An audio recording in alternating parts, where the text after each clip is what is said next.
तो आज हम एक कहानी सुनने वाले हैं जिसका नाम है एक छोटी सी चिंगारी। ये कहानी है उस एक चिंगारी की जो गहरे से गहरे अंधेरे को भी रोशन कर सकती है। चलिए शुरू करते हैं सफर को। ये एक लाइन, बस ये एक लाइन उस लड़के की पूरी दुनिया को बता देती है जिसके बारे में हम आज बात करने वाले हैं। सोचिए, एक ऐसी दुनिया जहां उम्मीद की किरणें तो हैं, खिड़कियां हैं, पर उन तक पहुंचने का कोई रास्ता ही नहीं है। तो कहानी शुरू होती है एक छोटे से गांव सरस्वतीपुर से। यहाँ रहता था 17 साल का आरव।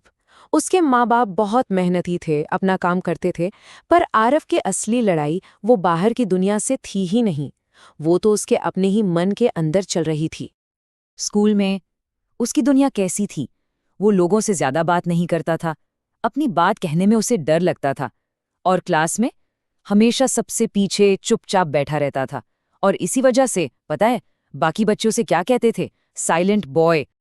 अब देखिए, बाहर से तो वो बिल्कुल शांत दिखता था, पर अंदर से वो उतना ही टूटा हुआ था। उसके अंदर ना एक अजीब सा खालीपन था, और वो हर रोज, लिटरली हर रोज खुद पर शक करने की इस आदत से जूझ रहा था। और यही सवाल उसके मन में हर रोज घूमता था। वो खुद से पूछता रहता था, मैं क्यों इतना अलग हूं? क्यों मुझ में दूसरों जैसा कॉन्फिडेंस नहीं है? और इस सवाल का कोई जवाब उसके पास था ही नहीं।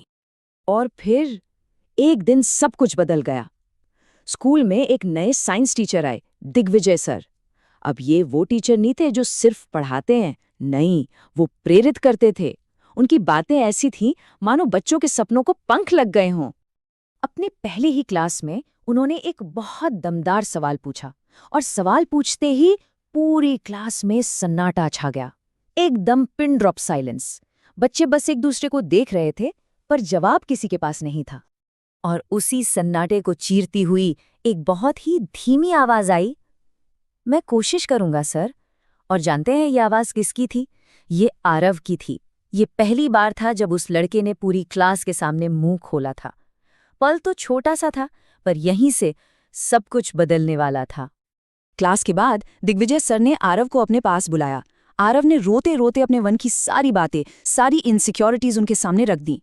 और सर ने उसे डांटा नहीं, बिल्कुल नहीं, बस एक कागज पर 2 लाइनें लिखी और कहा, इसे हर रोज सुबह शाम जोर से पढ़ना। ये सिर्फ शब्द नहीं थे, आप समझिए, ये वो हथियार था जो उसे अपनी ही नेगेटिविटी से लड़ना सिखाने वाला था। अब देखो, आरव को इस पर कोई खास यकीन तो नहीं था, पर उसने सोचा, चलो टीचर की बात मानकर देखते हैं। और यहीं से शुरू हुआ वो रोज का अभ्यास जो उसके अंदर की दीवारों को तोड़ने वाला था। तो चलिए देखते हैं कि ये बदलाव हुआ कैसे। पहले दिन उसे ये शब्द बोलना बड़ा अजीब लगा, बहुत ऑकवर्ड। 7वां दिन आते आते उसे लगा जैसे अंदर कुछ टूट रहा है, कोई दीवार गिर रही है। और 21 दिन बाद उसके चेहरे पर कॉन्फिडेंस की एक हल्की सी चमक दिखने लगी थी। तो अब आरव पहले जैसा नहीं रहा था। जब स्कूल में साइंस कंपटीशन का ऐलान हुआ तो उसने पहली बार हिम्मत करके अपना नाम दे दिया। ये उसके लिए अपने डर का सामना करने का पहला कदम था। बाकी बच्चों को तो यकीन ही नहीं हुआ। उन्होंने मजाक उड़ाया, अरे तू कैसे जीतेगा भला? पर इस बार आरव चुप नहीं रहा, वो बस मुस्कुरा दिया। और ये मुस्कान, ये उसके नए आत्मविश्वास का सबसे बड़ा सबूत थी। और फिर जब कंपटीशन का रिजल्ट आया तो पूरा स्कूल तालियों से गूंज उठा। विनर था आरव। उसकी पहचान, उसकी पूरी दुनिया बदल चुकी थी। जो लड़का कल तक साइलेंट बॉय था, आज विनर था। जो क्लास में किसी को दिखता तक नहीं था, आज सब उसकी तारीफ कर रहे थे।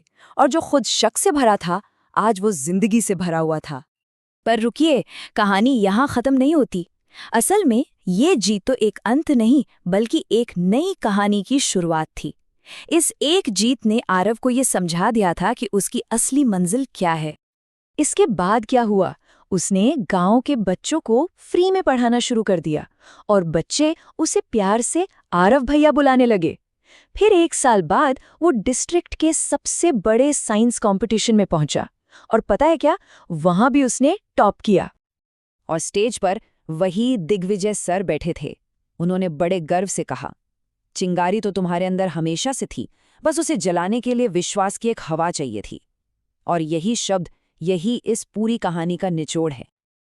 आज आरव खुद एक इंस्पिरेशनल टीचर और मोटिवेशनल गाइड है।